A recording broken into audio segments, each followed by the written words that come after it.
Hello chess fans and welcome to Chess 5, and today I'm going to show you the game between Maxime versus Ian Nepomniachtchi, and this game is from the Grand Chess to Paris 2021 Rapid, and this is round number 6. In the previous round, Ian Nepomniachtchi simply crushed Levon Aronian. You can check out my previous video, I have uploaded that game.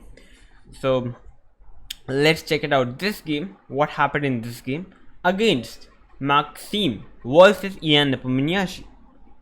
So Maxime is white and Ian Nepomniachtchi is black. So without any further ado, let's dive into the game. So Maxime with the white pieces started with 1 e4 and Ian Nepomniachtchi played e6. So basically Ian played the French defense against a French player Maxime. So let's see what happens if somebody plays French defense against a French player. So after e6, Maxime played d4, d5, and here we have e5, the advanced French defense variation. Here comes c5, c3, knight to c6, knight to f3, here bishop to d7, all normal stuff. Here bishop to e2, knight to e7. Here comes h4 by Maxime. h4 in lower levels h4 is not played that much, but okay, in the top grandmaster level perhaps h4 works. So after playing h4, here Ian Nepomniachtchi played f6, and in this position many positions have been played in this position. Here black have played queen b6, rook c8, even taking the pawn on d4, and even knight to f5. But what Ian Nepomniachtchi played f6, this is a completely new move, and from the move number 7 we have a completely new game. So after f6, white played h5, pushing the pawn. Here comes queen to b6, creating some pressure on the d4 pawn and also creating some pressure on the b2 pawn. So now the bishop cannot move from the c1 square because the pawn is hanging on b2. So after queen to b6, white played here g4. Here g4 looks very scary for black as well as white, because white is also weakening up his king side. According to engine, g4 is not a good move. According to engine, the best move for white is to play d into c5, queen into c5, bishop to f4, and this is a fine position for white, and it's an equal position. But g4 was played in the game, and as we know, humans are not engines, so it's a very well practical try. So after g4, Ian Nepomniachtchi played knight to g8. The idea of playing knight to g8 is black is planning to capture the pawn on e5, and when white will capture the pawn back with the pawn, black is going to play knight h6 followed by knight f7, attacking the e5 pawn. So very deep logic of playing knight to g8. Here white played knight to a3, developing the knight to a3, and there could be some ideas to play knight to b5, putting the knight to d6 as well as c7. So after knight to a3, black captured the pawn on d4. Here comes c into d4, here comes f into e5, d into e5, and here comes black played bishop to c5. The idea of playing bishop to c5 is now black is threatening to capture the pawn on f2. So here Maxime simply played knight to b5. Here in the game, black played knight into e5, which was the best move. Bishop into f2 can also be played, but knight into e5 is the best move. Here Maxime played knight into e5, and in this position Ian Nepomniachtchi played bishop into b5. This was a blunder by Ian Nepomniachtchi. At the place of playing bishop into b5, he should have first played bishop into f2 check, because after king to f1, now black plays bishop to g3, a very excellent move by black. The idea of playing bishop to g3 is, first of all, there is a mate on f2. Second, the bishop is attacking the knight on e5. Third, the bishop is planning to capture the knight on b5. So there are various threats in this position. So the best move for white in this position is to play knight to c7 check, and removing this checkmate ideas by playing queen into f7. So here comes knight into d7, queen into d7, king to g2, bishop to c7, and in this position black is 2 pawn up and he is simply going to win the game. So this should have been played by Ian Nepomniachtchi, but I think he must have saw bishop into f2, but I think he have not saw bishop to g3. So okay, after knight into e5, black played knight into bishop into b5, which equalizes the position. Here white played castle. Here knight to f6. Here comes bishop into b5, queen into b5, and here white pushes the pawn to g5, grabbing more space on the king side, kicking the knight from the f6 square. A nice try. Here comes knight to e4. Here comes queen to g4. The idea of playing queen to g4 is now queen is attacking the pawn on e6 with the check, and the plan of black is now black can capture the pawn on f2, but not now because the rook is protecting the pawn. So after queen to g4, black played queen to b6, and the idea of playing queen to b6 is now queen is protecting the e6 pawn, and now black is threatening to capture the pawn on f2 because now there is a triple attack and white is having only two defenders. So after queen to b6, white played g6. He's like, okay, you can grab my f2 pawn, I'm going to do nothing. I'm going to, if black captures the pawn with the bishop, then white will simply play king h1, and this is an equal position. And if black captures the pawn with the knight, then this is winning position for white, because here comes white simply plays queen to a4 with a check. The idea of playing queen to a4 check here, first of all, where can black king go? Obviously the queen cannot come in between because knight will simply grab the queen. So if black moved the king, then here white plays queen to d7. A very fantastic move by white. The idea of playing queen to d7 is now there is checkmate on f7. So here the best move for black is to play bishop to e7. Here comes rook into f2 check, and there is no bishop on c5, so there cannot be anything. So here simply queen into f2 check is forced. So king into f2, h into g6, queen into e6, king to e8 because there is a checkmate on f7.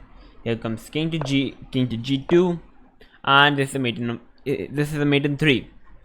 Here simply rook c8, queen d7 checkmate. So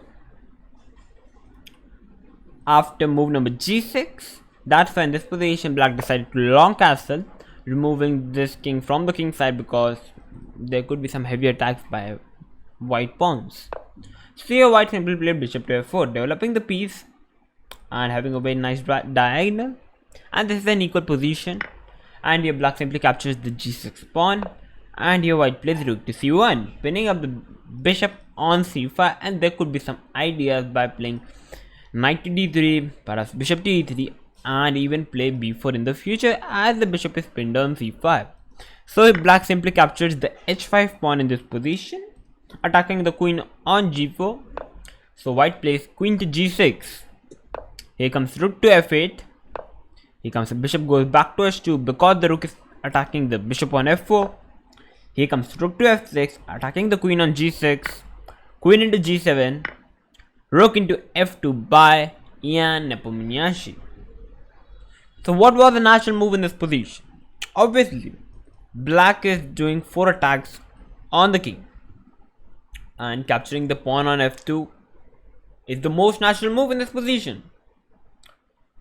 But capturing with the rook was the blunder by Ian Nepomniachtchi. At the place of capturing the pawn with the rook, he should have gone knight into f2.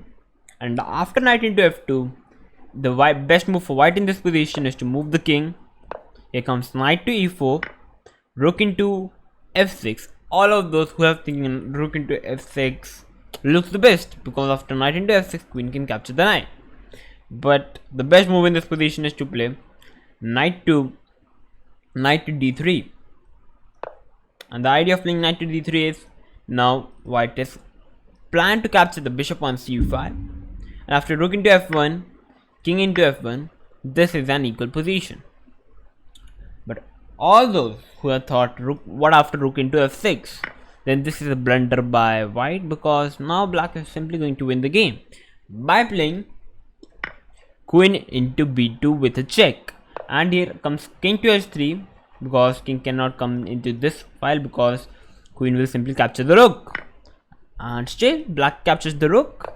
Here comes rook to f7, bishop to d6 covering this c7 critical square, rook into b7, queen to f1 check, king to h4, queen to e2. Here comes king to h2, king to h3, which is the best move for white in this position, and black simply plays knight to f2 check, king to h4, knight to d3, and after knight to d3, black is completely winning this game because first of all, queen is preparing to capture the bishop on h2, and the knight is also have been a triple attack on the knight, and the knight obviously cannot move because bishop and the queen also is attacking the bishop on h2. So this is completely winning for black because here white also cannot give any check to black king, so that's why it's winning for black in this position. But after queen into g7, rook into f2 was played in the game, which was a blunder, and many of you were thinking why this move was a blunder. Here white simply captured the rook. Here comes knight into f2, and in this position Maxim simply played a move which I think many of the players, I think 99% of the players will miss this move. Knight to d7. Wow, this move is brilliant move. I think this was the only move missed by Ian Nepomniachtchi. Knight to d7 move is not at all an easy move to find on the board. Like, it requires guts to play the move. I think many of the players who watched this game live must have missed this knight to d7 crazy idea. And after playing knight to d7, Ian Nepomniachtchi with the black pieces resigned the game against Maxim. Many of you were thinking that why Ian Nepomniachtchi resigned the game? Because first of all, knight is attacking the queen on b6 as well as the bishop on c5.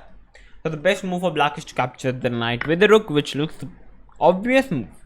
And here, feel free to pause the video and try to find the best move for white in this position. Okay, so to those who have found the right move, congratulations on finding the only single move which wins the game for white in this position, which is queen to f8 check. Here white can give many checks, but the queen f8 check is the right move because the bishop cannot capture the queen on f8 because the bishop is pinned on c5, and now white is preparing to capture the bishop on c5. So the best move for black is to grab the rook back to d8.